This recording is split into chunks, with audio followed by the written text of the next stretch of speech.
Hey, welcome to Vance. Try it. Today we're going to be making baked mac and cheese, the perfect side dish to your holiday meal.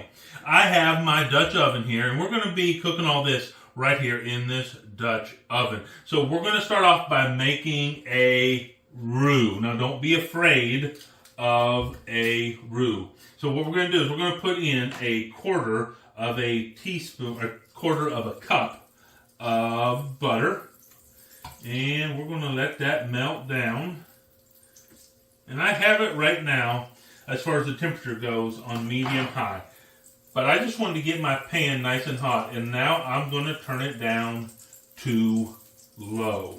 And then let me grab this device over here. This here.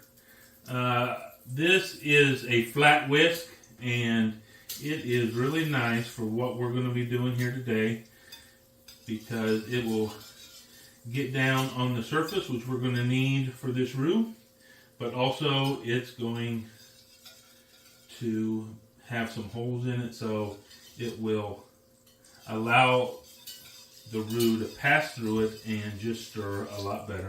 So now that our butter is melted, we have 3 tablespoons of all-purpose flour. Now here's the thing about roux. If you're going to make a cheese sauce, you have to do it with a roux. So you're going to see people that say, oh, you can make this mac and cheese and you don't need a roux. But, I mean, I'm just telling you, you need a roux if you want a good cheese sauce. If you want a good mac and cheese, you need a good cheese sauce. And so here's the key with a roux. You have to cook it for a while, probably 5 to 6 minutes on low like this. And you don't want to burn it, which is why we turned it down low. But you have to cook it long enough that you get the flour taste out of your roux. Otherwise, whatever you're cooking, your mac and cheese or whatever you're using your cheese sauce for, is going to taste like flour. That's not the goal. You don't want it to taste like flour. So we got that started, and now we're going to go ahead and add our spices in here. What I have here is a 1/4 teaspoon of garlic powder and a 1/4 teaspoon of mustard, ground mustard. I'm going to put those in there. And on top of that, I'm going to put in some pepper. Now, I'm a pepper guy. You can put in whatever peppers you want, or whatever your favorite spice is. Don't be afraid to put it in here. And we're going to add that right to the roux and let that cook right into the roux. And like I said, this is going to take about 5-6 minutes, just on low, just letting all that flour get cooked up right here in our butter. So I tell you what, while this is cooking, if y'all would go down into the comment section and leave me a comment. Tell me, what do you like in your mac and cheese? How do you fancy up your mac and cheese? Because the mac and cheese we're making today, it is going to be just a base level mac and cheese that you can then add to it whatever you think. Some people put bacon in there. Maybe you put some salsa in there. Maybe along with these spices, maybe you like to really spice it up. You put some red pepper flakes. What is it that you like to put in your mac and cheese to take it up to the next level? So go ahead and leave me a comment down there. And also, would you go ahead and like this video, subscribe to my channel, and ring that bell so you'll get notified every time I post a video. So I'll tell you what we're going to do. We're going to go ahead and let this roux cook up, and I'll get back to you in about 4 minutes.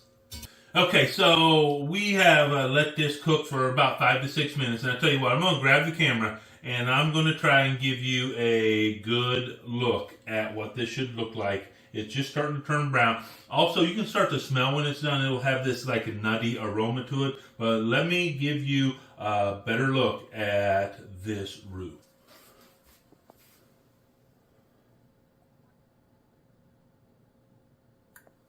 Alright, so you got to look at what it looks like. It's browning up, and it is ready to move on to the next step, and that is we're going to add the cheese. Now, what I have in here is I have 4 ounces of a smoked cheddar cheese, I have 4 ounces of pepper jack, and I have 2 ounces of grated Parmesan cheese. Now, the shredded cheese I shredded myself, because remember, when you're making a cheese sauce, you don't want to use pre-shredded cheese, because that pre-shredded cheese has a coating on it to keep it from sticking together in the bag, and that's going to keep it from really melting together in a nice sauce. So we always want to, if we're going to be making a cheese sauce, to use our own shredded cheese. So we're going to go ahead and dump this cheese in here.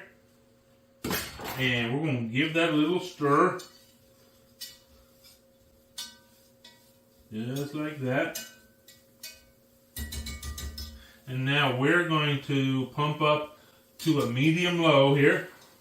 And we're going to add 2 cups of milk.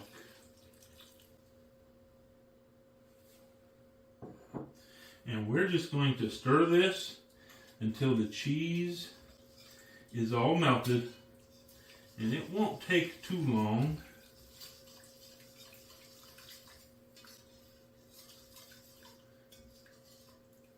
And you're wanting it to look a little bit liquid, probably more liquid than you would think. And that's because we are going to be baking this. Now, technically, whenever we put the noodles in here, we could just eat it. We would be actually ready to go with just putting noodles in here. But we really want to top it off by putting it in the oven, because that's going to let all those flavors kind of meld together. It's going to let that cheese sauce start to kind of soak up into those noodles. And it's also going to give us a nice crust on top. So we're just stirring this up and getting a good look here.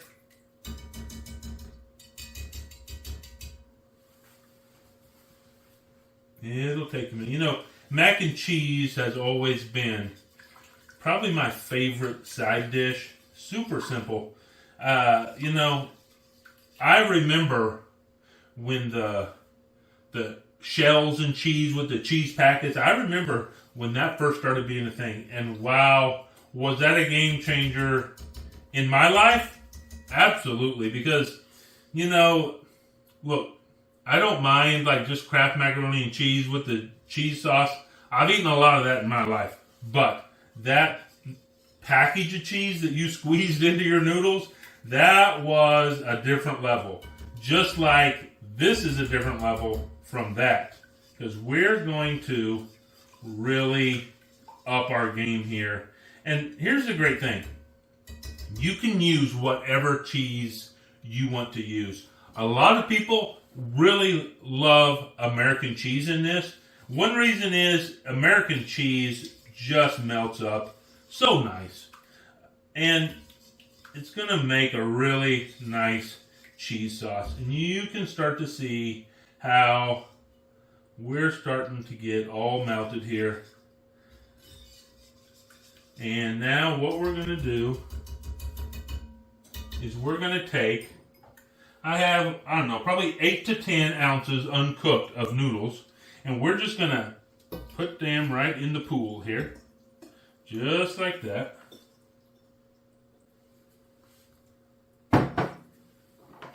We're going to stir this up.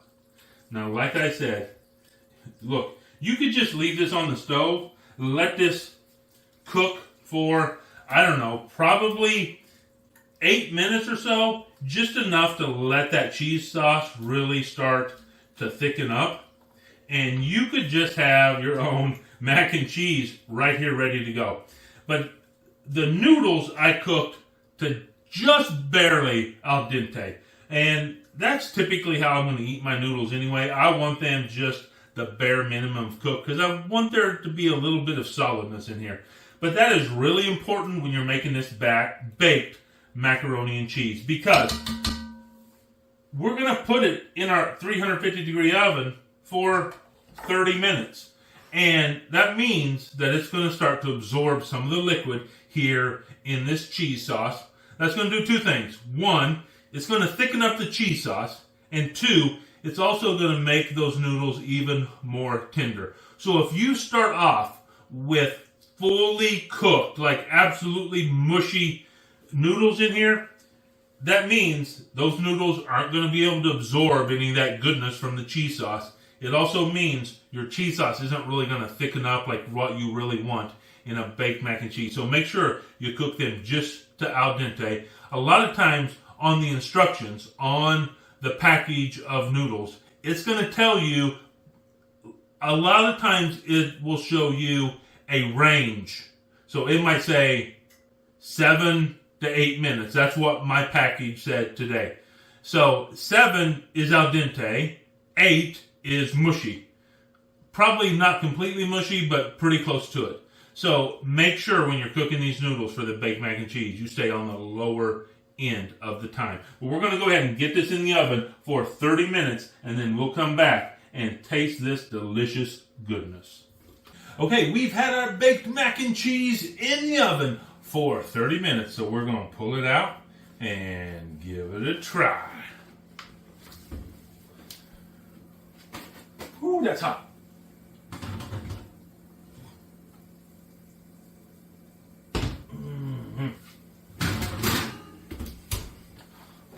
Oh, that smells delicious. Let me give you a look at this bubbling goodness that we have in there right now.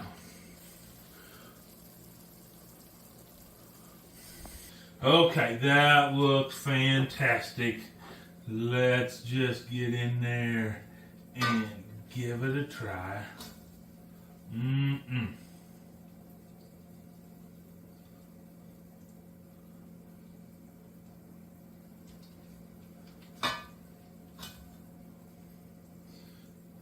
There we go. Just like that. That's what it looks like. Now we're going to find out what it tastes like.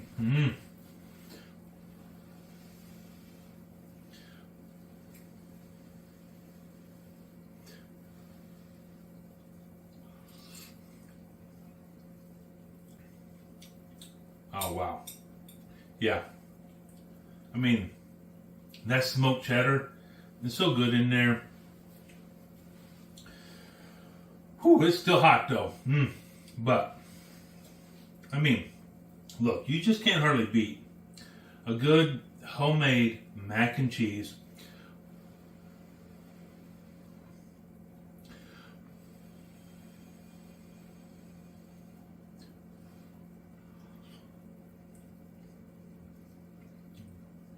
And look, other than needing to grate the cheese, this is really a simple recipe. You just need to cook some noodles, grate some cheese, make a roux, put it all together, throw it in the oven, and out comes this beautiful, tasty mac and cheese. Let me tell you something. You bring this to your next holiday meal, you might just be the favorite person there. Hey, I tried it. You should too.